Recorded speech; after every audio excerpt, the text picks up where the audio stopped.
السلام علیکم دوستو، امید کرتا ہوں آپ سب خیریت سے ہوں گے۔ پیارے دوستو، ویڈیو کا باقاعدہ آغاز کرنے سے پہلے آپ سب سے گزارش ہے کہ ویڈیو کو اینڈ تک ضرور دیکھیں۔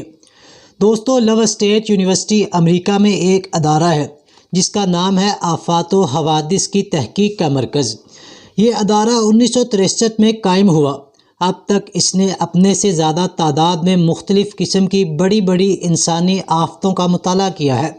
اس نے پایا کہ غیر معمولی مشکل مواقع پر انسان کے اندر غیر معمولی طور پر کچھ نئی قوتیں ابھر آتی ہیں جو اس کو حوادث کا شکار ہونے سے بچاتی ہیں۔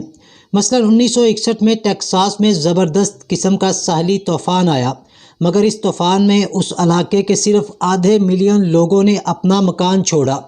50% سے زیادہ آبادی اپنے مکانوں میں جمی رہی، جبکہ اس طوفان کے آنے کی اطلاع 4 دن پہلے دی جا چکی تھی۔ 1971 میں کیلیفورنیا کے زلزلے میں ایک بہت بڑا ڈیم کمزور ہو گیا، جس سے 70,000 آبادی کے لیے سنگین خطرہ لاحق ہو گیا، مگر ایسے نازک حالات میں اپنے گھروں کو چھوڑ کر جانے والوں کی تعداد صرف 7% تھی۔ دوستو، تجربے سے معلوم ہوا ہے کہ حادثات کا شکار ہو جانے کے بعد بھی اکثر لوگ پر امید رہتے ہیں۔ ٹیکساس کے 2 شہروں میں ہولناک طوفان سے تباہ ہونے والے لوگوں سے ان کے مستقبل کے بارے میں پوچھا گیا۔ 10% سے بھی کم لوگوں نے مستقبل کے بارے میں کسی اندیشے کا اظہار کیا۔ بقیہ تمام لوگ تباہی کے باوجود اپنے مستقبل کے بارے میں پر امید تھے۔ حوادث کے بارے میں اپنی لمبی تحقیق کا خلاصہ مذکورہ اور ادارے کی رپورٹ میں ان الفاظ میں کیا گیا ہے۔ واقعات کا مطالعہ بتاتا ہے کہ انسان مصیبتوں کے مقابلے میں حیرت انگیز طور پر قابو یافتہ اور لچکدار واقع ہوئے ہیں۔ مصائب کے وقت انسان جس رویے کا مظاہرہ کرتے ہیں، اس کو دہشت اور گھبراہٹ کے بجائے ہیروئزم کے لفظ سے تعبیر کرنا زیادہ صحیح ہوگا۔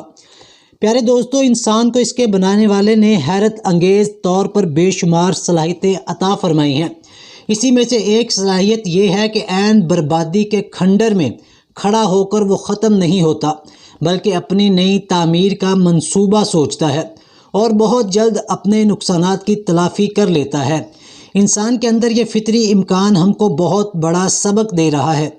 کوئی فرد یا قوم اگر کسی حادثے کا شکار ہو جائے تو اس کو ماتم اور شکایت میں ایک لمحہ ضائع نہیں کرنا چاہیے، بلکہ خدا کی دی ہوئی صلاحیت کو بروئے کار لا کر خود کو دوبارہ اٹھانے کی کوشش میں لگ جانا چاہیے۔